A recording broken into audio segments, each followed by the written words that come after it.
Azad Kashmir election پر سندھ اور پنجاب کے وزراء کے درمیان گرما گرمی جاری ہے۔ پنجاب کے وزراء رانا سکندر حیات اور فیصل ایوب کھوکھر نے جعلی قیادت کی کارکردگی پر سوالات اٹھا دیے، تو سندھ کے وزیر سعید غنی نے بھی لفظی گولہ باری کا خوب جواب دیا۔ لیگی رہنماؤں نے پیپلز پارٹی پر جمہوریت کا روایات کا جنازہ نکالنے کا الزام لگایا، تو سعید غنی نے بھی نون لیگ پر ہمیشہ دھاندلی سے جیتنے کا جوابی الزام دھر دیا۔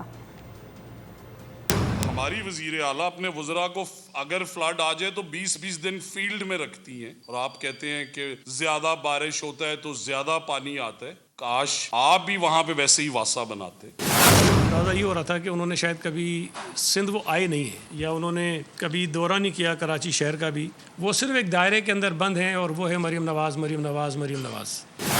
جہاں جیت جاؤ وہاں رزلٹس ٹھیک، اور جہاں ہار جاؤ وہاں کو دھاندلی ہوئی ہے۔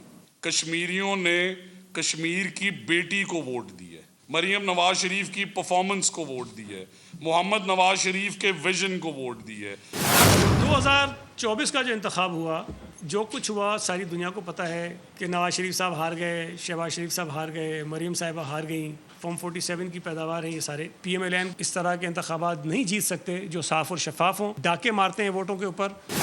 میں اس ڈیبیٹ میں نہیں جانا چاہتا کہ پیپلز پارٹی کے ٹائم پہ ہی یہ ملک ٹوٹا۔ میں آپ کو یاد نہیں دلانا چاہتا کہ آپ کے کیا کردار رہے اور آپ کے ٹائم پہ کیا سچویشن تھی۔ شہید ذوالفقار علی بھٹو چاہتے تو زندہ رہتے، میاں نواز شریف صاحب اللہ ان کو زندگی دے، لیکن تاریخ میں وہ بھی اپنا نام اس طرح لکھوا سکتے تھے، لیکن جب ان پہ مشکل پڑی 10 سال کا معاہدہ کیا، آرام سے ملک سے چلے گئے، اور پھر 10 سال تک اس معاہدے پر پابند بھی رہے، کاربند بھی رہے، اور وہ 10 سال پورے ہونے کے بعد وہ واپس پاکستان آئے اور واقعی سے واپس۔ سبسکرائب کریں اور بیل دبائیں تاکہ کوئی خبر رہ نہ جائے۔